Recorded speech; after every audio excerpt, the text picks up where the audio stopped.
Olá pessoal, vamos então começar mais uma aula, hoje sobre redes e transportes.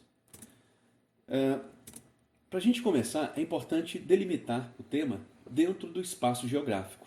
Nós sabemos que o espaço geográfico é produto de toda a ação humana na superfície da Terra, aplicando nesses espaços as suas culturas, os seus conhecimentos, as suas tecnologias, enfim, ele reflete na prática todo o processo histórico da humanidade.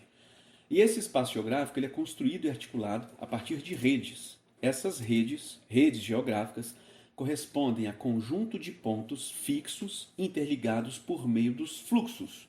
De um jeito simples, a gente vai aqui considerar, para efeito desta aula, que os pontos fixos são as cidades, os centros de produção e de consumo, ao passo que os fluxos é justamente tudo aquilo que interliga esses pontos, seja, por exemplo, por redes de transporte física, ou seja, rodovias, ferrovias, ou por meio de redes, por exemplo, lógicas, como é o caso, por exemplo, de informações que circulam de um ponto a outro via satélite. Ok? Bem, essas redes geográficas apresentam diferentes níveis, e esses níveis são de importância, de complexidade e também de hierarquia.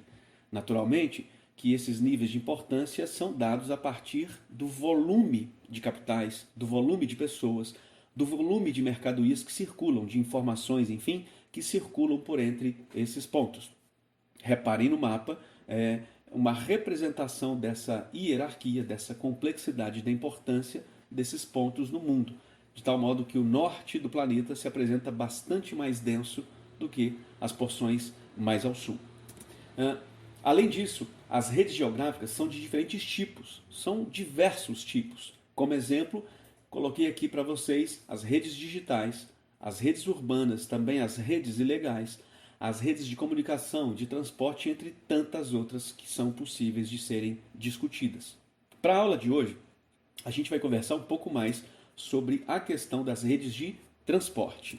Bom, quando se fala em transportes, fala-se de uma atividade que exerce um papel absolutamente central de suporte a inúmeras atividades humanas. A gente pode inclusive aqui considerar que não fosse um sistema de transporte, muito dificilmente a humanidade teria alcançado um nível tecnológico, um processo de expansão do horizonte geográfico, tamanho como encontramos na atualidade. Os transportes, eles significam suporte. Suporte ao comércio. Comércio internacional, comércio local, regional, nacional. Significa suporte ao desenvolvimento tecnológico, que ele contribui para a evolução e ao mesmo tempo evolui a partir das contribuições que recebe. Naturalmente, o transporte é elemento central para atividades militares de segurança internacional, de segurança de fronteiras. Não é? Ele também está altamente relacionado às relações internacionais, aos processos de ajuda mútua entre as nações, deslocamento de pessoas, deslocamento de cargas e valores, enfim, é uma infinidade de processos dos quais dependem do transporte. Ao longo da história, a atividade de transporte ela sempre teve um papel central, efetivamente importante. Dificilmente teríamos alcançado o patamar de desenvolvimento que temos não fosse essa atividade. Sem transportes, não teríamos, por exemplo, nem as pirâmides do Egito e toda a sociedade que a ela está interligada. Não teríamos as grandes navegações com a sua expansão dos horizontes culturais, geográficos que isso tudo proporcionou, e nem tampouco teríamos, por exemplo, conquistado a Lua. Naturalmente que eu coloquei esses três elementos como símbolos de tudo aquilo que os transportes significaram ao longo da história, em momentos distintos e até hoje de uma maneira intensa. Quando se fala em transporte, também é importante lembrarmos da matriz de transporte. Matriz corresponde ao conjunto dos modais utilizados para transportar cargas e pessoas. Essa matriz de transporte é fortemente relacionada ao nível de desenvolvimento econômico e social de um país. Naturalmente, países mais desenvolvidos exibem matrizes mais desenvolvidas e mais diversificadas. Ok? Ainda nós temos que a matriz ideal é aquela que permite o deslocamento no menor tempo, com os menores preços, observando padrões de segurança e adequações diversas. Adequações ligadas ao tipo de terreno, ao tipo de produto, digamos, deslocado, às características físicas dos países, a uma série de fatores que a gente vai aqui já discutir.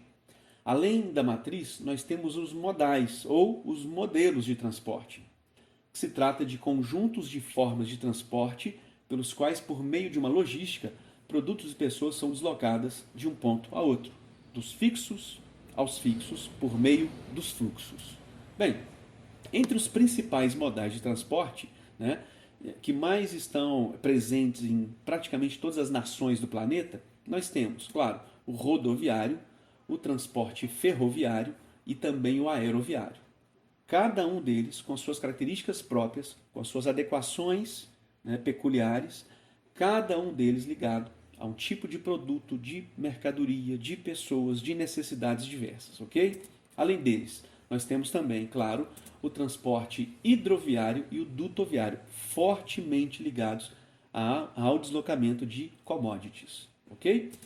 Bom, quando se fala, portanto, de modais, é possível, digamos, imaginar aqui uma espécie de competição entre eles. E aí fica essa questão, competição ou complementaridade?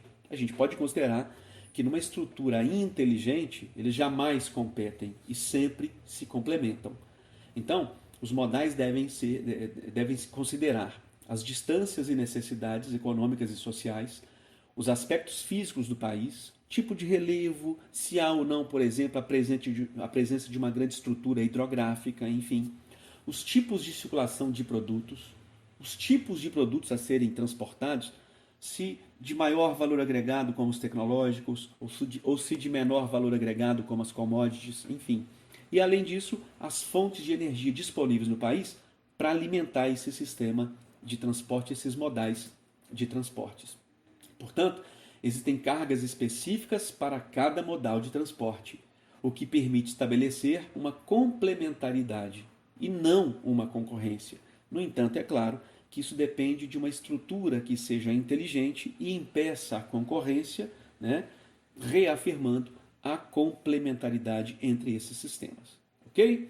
Bom, então a gente fica por aqui na aula de hoje e deixo aqui também aquele abraço.